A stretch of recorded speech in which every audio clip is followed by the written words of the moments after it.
nanone nongeye kubasuhuza mwese mukomeje kudukurikira amatwi hano mu biganiro byacu byo bitandukanye bikomeza gutambukana kuri Rwanda Media. Nongeye gusuhuza mwese mukomeje kudukurikira mu mpande zitandukanye zigize igihugu cy'u Rwanda. Mwese mbaye ikaze muri aya makuru tugiye kuba tubageza hano kuri Rwanda Media. Ni umwanya tugiye kubagezaho amakuru y'imyidagaduro avugwa hano mu gihugu cy'u Rwanda. By'umwihariko turaza kuba twibanda ku by'uyu mukobwa nyarwandakazi wamamaye nka Nyambo, Jesca ubana na Titi bise ababesto, ariko uyu mukobwa akaba yaje kubatangaza igihe cy'uko cyabo mu kiganiro yaje kuba ajyana na Isimbi TV. Ubwo rero amagambo menshi yagiye atangaza uyu mukobwa turaza kuba tuyagarukaho. Ese umuboni mubano ki afitanye na Titi Brown, ese umubano wabo nyine byihagaze bite, ese byifashe bite? Ubwo rero ibyo byose ndaza kuba mbikugeza hano kuri Rwanda Media nkubwire ngo ese iki kirajya mbere hagati y'umubano waba bombi bakunda kwita ababesto, kandi mu by'ukuri bigaragara byo byamaze kumenyekana yuko bakundana. Rero n'amagambo menshi uyu mukobwa yaje kubatangaza byerekeranye n'umubano we na Titi Brown w'umubyinnyi ukomeye hano mu gihugu cy'u Rwanda. Bakomeje kubana mu minsi yashize, aho uyu muhungu aviriye muri gereza. Bigaragara yuko bafitanye umubano ukomeye cyane kandi uhambaye. Ubwo rero mwese mukomeje kudukurikira, wowe uri mu ntara y'Iburasirazuba, Amajyaruguru, Amajyepfo, Burengera bwajyo ndetse nawe ari mu burasira bwajyo, nawe uri mu mujyi wa Kigali ndetse nawe uri hanze y'igihugu cy'u Rwanda, ikaze kugira ngo dukomeze kubana mu kiganiro cyacu kirimo kubera no kuri Rwanda Media. Ubwo rero wowe wamaze gukora subscribe, ndakwibutsa yuko wamaze gukora ikigo cyiza, kandi tuyikomeje kubana mu biganiro byacu byo bitandukanye. Kora like, ukore na comment ndetse ukore na share, biraza kuba byiza, biraza kurushaho kuba byiza kugira ngo usangize inshuti zawe n'abavandimwe nabo bamenye ibyiza bikomeza kubera hano kuri Rwanda Media. Ubwo rero wowe turakora subscribe, uyu numwe mwiza ko akora subscribe kugira ngo dukomeze kubana mu biganiro byacu byo bitandukanye. Unakande kunzogera nyuma yo gukana subscribe, kandi kunzogera bizagufasha kugira ngo ikiganiro cyose dushize hano kuri Rwanda Media bajye baguha icyo bita notification cyangwa se amamenyesha, bakumenyesha yuko kuri Rwanda Media ikiganiro cyageze. Ubwo rero murabizi neza yuko ibyacu ntago bitinda, reka twihute tuze kuba tubabwira inkuru y'uyu munyarwandakazi ndetse n'uyu musore w'umubyinnyi nyarwanda ukomeye cyane hano mu gihugu cy'u Rwanda, uwo bita Titi Brown ndetse na Nyambo Jesca. Umukinnyi wa filime akaba n'umushoramari muri sinema Nyambo Jesca yahakanye amakuru avugwa ko we na Titi Brown bitegura gukora ubukwe, avuga ko ari ibihuha. Ibi Nyambo yabigarutseho mu kiganiro yagiranye na Isimbi TV, aho yagarukaga ku makuru amaze iminsi acicikana ku mbuga nkoranyambaga zitandukanye avuga ko we na Titi bitegura gukora ubukwe. Abitera utwatsi, avuga ko nta bukwe bafite kandi ko atashyingirwa n'ababesto, atashyingiranwa na besto we. Ariko n'amagambo yaje kuba atangaza, ariko bigaragara ndetse n'ibyo tubona ndetse n'ibigaragara avuga mu byano byinshi bakomeza kugenda bagaragaza, bagenda bavuga yuko ari ababesto, ariko urebye imyifatiro n'uburyo baba bifashe n'uburyo baba bari kumwe, karakteri nyine ibyo bagaragaza bari kumwe, habagiye banakitswe kumva umwe aravuze ngo mu kiganiro bakaza kuba bisura akaza kubigarura, ariko mu by'ukuri ni uburyo bwo kugira ngo urukundo rwabo bakomeze kuruprotecta, bakomeze kururinda. Tubona niyo mboni tubiboneramo, n'uburyo bwo kugira ngo urukundo rwabo bakomeze kururinda kugira ngo abantu benshi bakomeze kubafata muri iyo sura yuko ari ababesto. Kuko hari ikiganiro baje kugirira kwa Arisudi, aba bombi ikiganiro baje kugirira kwa Arisudi uwo bita Nyambo Jesca ndetse na Titi Brown, baza Arisudi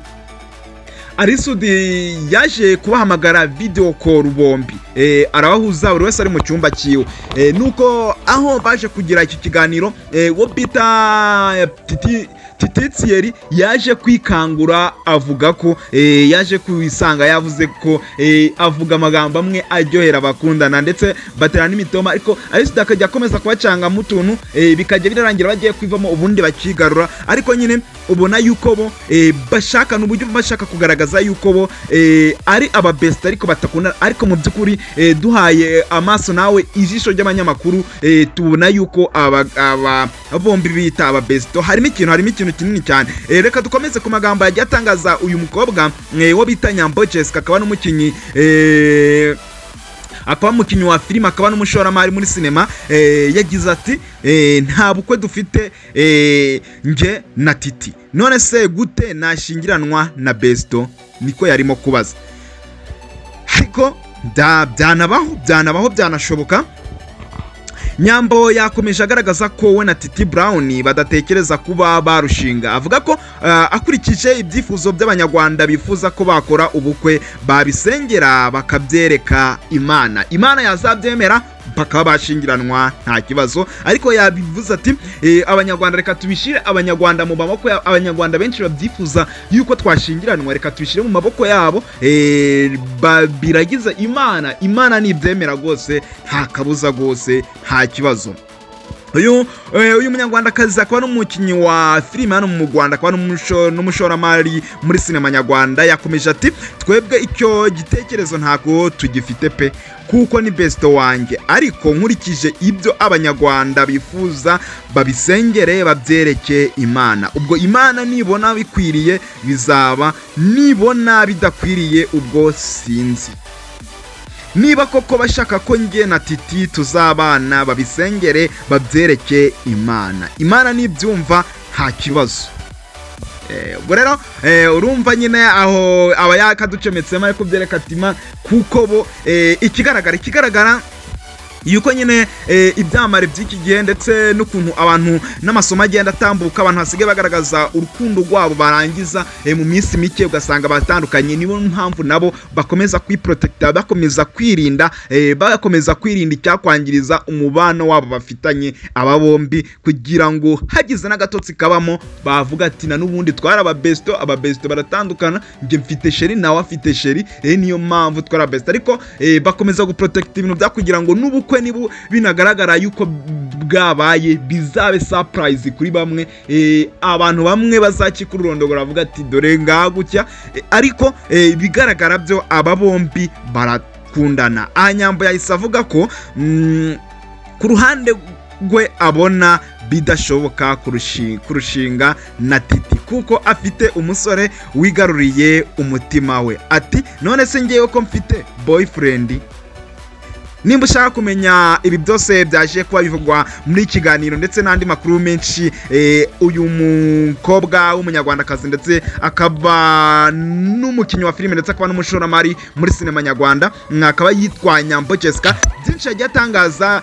Nimba ushaka kumenya byinshi yagiye atangaza, twe tukunyuriye mu ncamake mbese muri bimwe by'ingenzi mu byo yavuze muri iki kiganiro, jya ku Isimbi TV uraza kuba ubona ikiganiro cyose cyaje kuba gitambuka. Uyu mukobwa ndetse akaba n'umunyarwanda ukina filime, akaba n'umushoramari muri sinema nyarwanda, nibyaje kubatangaza. Ariko ntibizabatungure mu minsi iri imbere, wumvishije we na Titi rwose baje kuba batangaza ese ubukwe bwabo ni ryari. Ubwo rero reka mbashimire mwese twabanye muri kiganiro, mbashimire mwese mwaduteze amatwi kuva ikiganiro cyatangira kigera ubu ngubu ku musozo. Mbashimire, dukomeze kubana mu biganiro byacu bigiye bitandukanye, mukomeze kugira umunsi mwiza.